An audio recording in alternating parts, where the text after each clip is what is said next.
আউযু বিল্লাহি মিনাশ শাইতানির রাজিম। বিসমিল্লাহির রহমানির রহিম। আসসালামু আলাইকুম ওয়া রাহমাতুল্লাহি ওয়া বারাকাতুহু।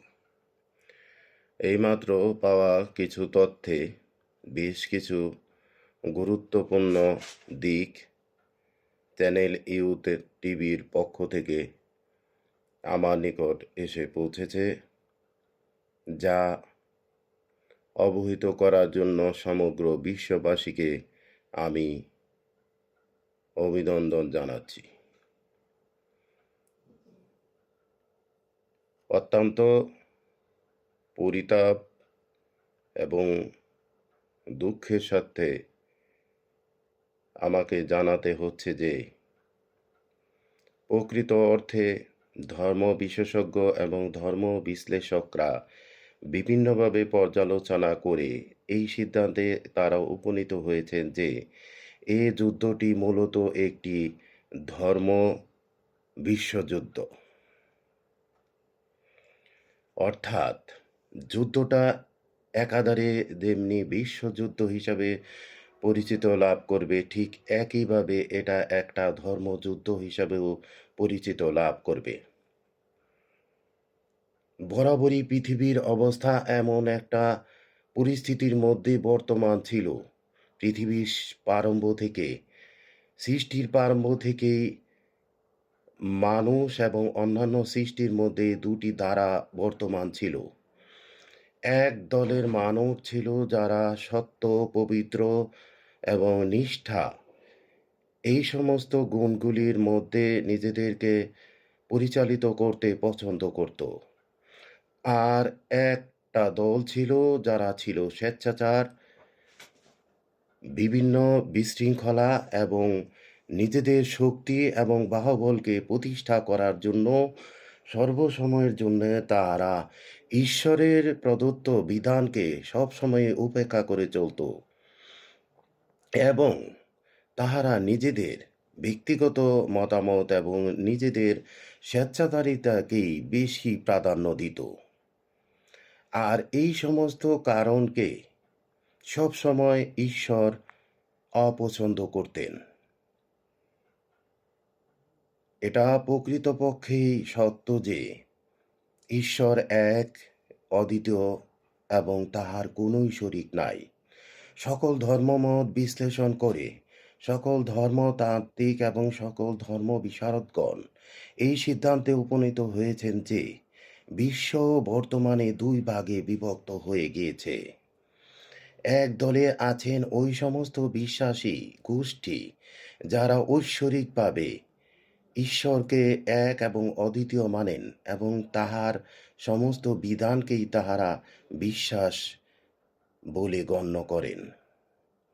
এই যে বিশ্বাস ঈশ্বরের প্রতি, তথা কোনো ধর্মের অনুসারীরা তাহাকে আল্লাহ এবং কোনো ধর্মের অনুসারীরা তাহাকে গড বা দেব বা দেবীও বলে থাকেন। কিন্তু প্রকৃত অর্থে ঈশ্বর এক এবং অদ্বিতীয়, তাহার কোনো শরিক নাই, ইহাই প্রকৃত সত্য। সমস্ত ধর্ম যাজকেরা তাহাদের ধর্মীয় বিশ্বাস দ্বারা এটাই প্রমাণ করেছেন। আর এ দ্বারা এটাই স্পষ্টভাবে প্রমাণিত হয়েছে যে যাহারা মুসলিম তাহারা সবসময় পবিত্রতা, একনিষ্ঠতা, ন্যায়পরায়ণতা এবং সর্বোপরি তাহারা এক ঈশ্বরেই বিশ্বাস করেন। দ্বিতীয় হচ্ছে সনাতন ধর্মের অনুসারী যারা, তাহারাও এক ঈশ্বরে বিশ্বাস করে। যদিও তাহারা বিভিন্ন দেবদেবীর পূজা অর্চনা করে থাকে, মূলত এসব দেবদেবী প্রকৃত অর্থে তাহারা মানব বা মানবী রূপেই এই পৃথিবীতে আবির্ভূত হয়েছিলেন।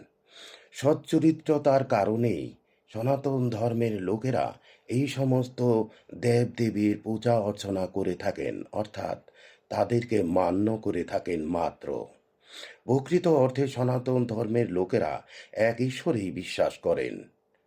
বাকি রইল বৌদ্ধ ধর্ম অনুসারীরা, তারাও বুদ্ধদেবকে মহাজ্ঞানী এবং মহামান্য বলে মানেন, কিন্তু তাদের অন্তরও এক ঈশ্বরের বসবাস। এবং তিনি এবং এই বৌদ্ধ ধর্মাবলম্বী লোকেরা সব সময় পবিত্রতা এবং জীব হত্যাকে নিন্দনীয় কার্য বলে মনে করেন, এবং সদা সর্বদা তাহারা সত্যাশ্রয়ী এবং সত্য পথে চলতে পছন্দ করেন। বাকি রইল শুধুমাত্র ওই সমস্ত বিশ্বাসী লোকেরা যাহারা স্বেচ্ছাচার। তাহারা কাহারা? আমি বা আমরা খ্রিস্ট ধর্মের অনুসারীদের একচেটিয়াভাবে একথা বলবো না। তবে খ্রিস্ট ধর্মের অনুসারীদের মধ্যে এমন কিছু স্বেচ্ছাচার ব্যক্তিত্ব রহিয়াছে, যাহারা শুধুমাত্র নিজের এবং নিজেদের স্বার্থ সিদ্ধি করার জন্য এবং নিজেদের বল জগৎ সংসারে প্রতিষ্ঠা করার জন্য বিভিন্ন সময়ে সৃষ্টির প্রথম থেকেই বিভিন্ন প্রকার অন্যায় এবং অবিচারের সাথে লিপ্ত ছিলেন। আর এই তৃতীয় বিশ্বযুদ্ধের প্রারম্ভে তথা ওই সমস্ত স্বেচ্ছাচার ব্যক্তিবর্গের ধ্বংস অনিবার্য হইয়া গিয়াছে। ইহা এই জন্য যে ঈশ্বর প্রদত্ত যে ধরনের বাণী এই জগতে কিছু কিছু ধর্ম বেত্তা, অর্থাৎ যারা ধর্ম সম্পর্কে মহাজ্ঞান রাখেন, তাহাদের নিকট পৌঁছে। আর এই সমস্ত ধর্মযাজক এবং ধর্মবেত্তাদের বিভিন্ন ধরনের তথ্য দ্বারাই ইহা স্পষ্টভাবে প্রমাণিত হইয়াছে যে বর্তমান যুদ্ধটা হচ্ছে শুধুমাত্র বিশ্বযুদ্ধ নয়, এটা হচ্ছে ধর্ম বিশ্বযুদ্ধ। অর্থাৎ এটা ধর্মযুদ্ধ তো অবশ্যই, সাথে সাথে এটা বিশ্বযুদ্ধের রূপ লাভ করেছে। এখন প্রশ্ন হচ্ছে, এই যে বিশ্বযুদ্ধ, এই যুদ্ধে ওই সমস্ত অনুসারীরাই ধ্বংসপ্রাপ্ত হয়ে যাবে যাহারা স্বেচ্ছাচারিতায় নিজেদেরকে নিয়োজিত রাখেন এবং সর্বোপরি নিজেদেরকে বাহুবল এবং নিজেদের অন্যায় এবং অবিচার দ্বারা জগতে নিজেদের প্রতিষ্ঠা করতে চান। যাহারা ঈশ্বরের বিধানকে ঠিক পুরোপুরিভাবে মেনে নিতে পারেন না, তাহারা নিজেদের মধ্যেই অসুরত্ব, অর্থাৎ নিজেদের মধ্যেই আদিমত্ব কায়েম করে রাখেন। আর এই সমস্ত কারণেই এই ধরনের লোকেদের এই তৃতীয় বিশ্বযুদ্ধে ধ্বংস অনিবার্য হইয়া গিয়াছে। এখন প্রশ্ন হইল, স্পষ্টভাবে ঢালাও করিয়া কোনো ধর্মের অনুসারীদেরকেই এই যুদ্ধে পরাজিত হওয়ার কথা বলা যায় না। ওই সমস্ত লোকজনই এই ধর্ম বিশ্বযুদ্ধে ধ্বংসপ্রাপ্ত হইবে যাহারা স্বেচ্ছাচার। স্পষ্টভাবে ইহা প্রমাণিত, যাহারা স্বেচ্ছাচারিতায় নিমজ্জিত তাহারাই ধ্বংসপ্রাপ্ত হইয়া যাইবে। পবিত্র পাক কোরআনেও এই ধরনের বিধিবিধান আছে। সনাতন ধর্মের বিভিন্ন ধর্মশাস্ত্রেও যাহারা স্বেচ্ছাচার ছিল তাহারাই অতীতে ধ্বংস হইয়া গিয়াছে। এবং বৌদ্ধ ধর্মের নিবিড় ঘাড় পাঠ করিয়াই ইহাও প্রমাণিত হয় যে যাহারা স্বেচ্ছাচারিতায় ছিল তাহারাই ধ্বংস হইয়া গিয়াছে। আর এই দ্বিতীয় বিশ্বযুদ্ধে যাহারা স্বেচ্ছাচারিতা করিবে, যাহারা ব্যক্তি স্বার্থের জন্যে যুদ্ধে জড়াইবে, তাহারাই ধ্বংস হইয়া যাইবে। কারণ জগতের লিপ্সা যাহাদের মধ্যে অধিক পরিমাণে প্রবল হইবে, জগৎ তাহাদেরকেই ছাড়িয়া দিবে। পাক কোরআনে আল্লাহ পাক তার রাসূল মুহাম্মদ সাল্লাল্লাহু আলাইহি সাল্লাম বলিয়াছেন, তোমরা অবশ্যই আল্লাহ এবং তার রাসূলকে সমস্ত কিছুর ঊর্ধ্বে প্রাণপণ দিয়ে ভালোবাসো। আর এটা হচ্ছে ওই ভালোবাসা যাহা হচ্ছে ঐশ্বরিক ভালোবাসা, যাহারা এক ঈশ্বরকে ভালোবাসেন এবং সমস্ত পৃথিবীকে তাহার ভ্রাতৃত্ব বন্ধনে আবদ্ধ রাখতে চান।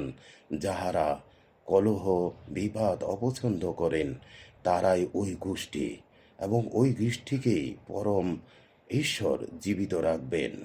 বাকি সবাই ধ্বংসপ্রাপ্ত হইয়া যাইবে। চ্যানেল ইউটিউবের পক্ষ থেকে সমস্ত বিশ্ববাসীকে পুনরায় জানাচ্ছি অভিনন্দন।